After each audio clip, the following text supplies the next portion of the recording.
এতিয়া স্বৰাজতন্ত্ৰৰ কালত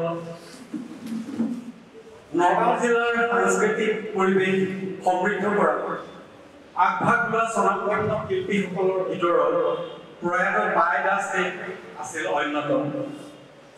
যোৱা শতিকাৰ তৃতীয় দশকত নগাঁও চহৰৰ দক্ষিণ শৈৱগাঁৱত জন্মগ্ৰহণ কৰা শিল্পীগৰাকীয়ে বিশেষভাৱে মনোনিৱেশ কৰা বাদ্যযন্ত্ৰ আছে।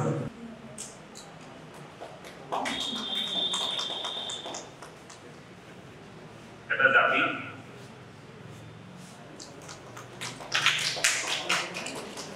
এটি স্মাৰক বঁটা আৰু এখনি মানপত্ৰ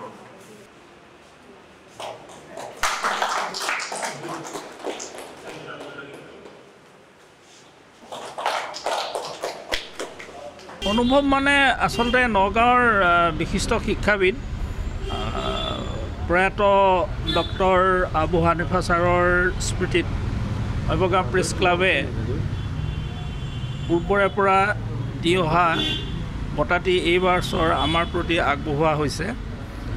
আমি আনন্দিত হৈছোঁ।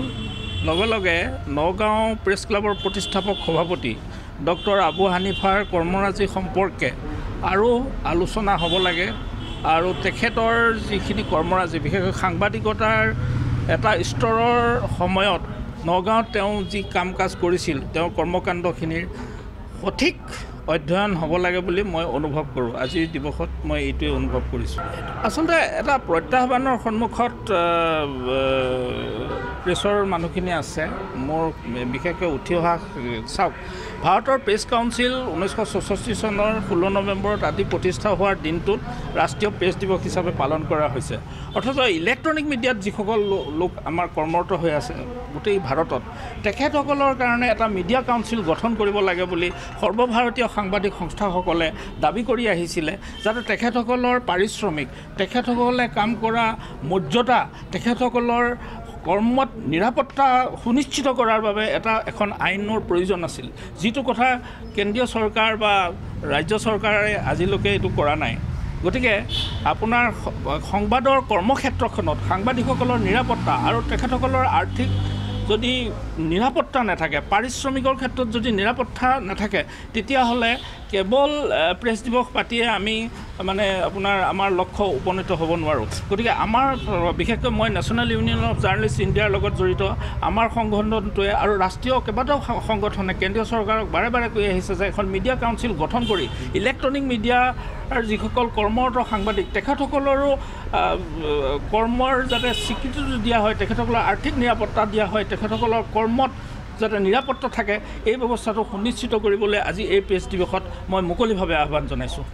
আমি বিগত বৰ্ষৰ পৰা নগাঁৱৰ সংবাদ জগতৰ অন্যতম এগৰাকী বাটকটীয়া সাংবাদিক প্ৰয়াত আবু হানিফা ছাৰৰ সোঁৱৰণত এক স্মাৰক সাংবাদিক বঁটা আমি প্ৰদান কৰাৰ ব্যৱস্থা ৰাখিছোঁ। এই বছৰ এই বঁটা আমি মৰিগাঁৱৰ প্ৰবীণ সাংবাদিক ডালিম ফুকন ডাঙৰীয়ালৈ আগবঢ়াইছোঁ।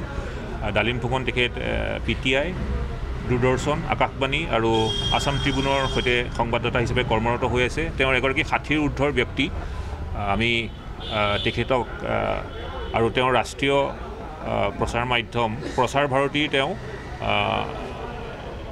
উত্তৰ পূৰ্বাঞ্চলৰ শ্ৰেষ্ঠ সাংবাদিক বঁটাও তেওঁ ইতিমধ্যে লাভ কৰিছিলে। গতিকে তেখেতক আমি এই বঁটা দিবলৈ পাই আমি যথেষ্ট গৌৰৱ বোধ কৰিছোঁ। যিকোনো খবৰৰ বাবে যোগাযোগ কৰক 70901730 অথবা 7099017990 নম্বৰ।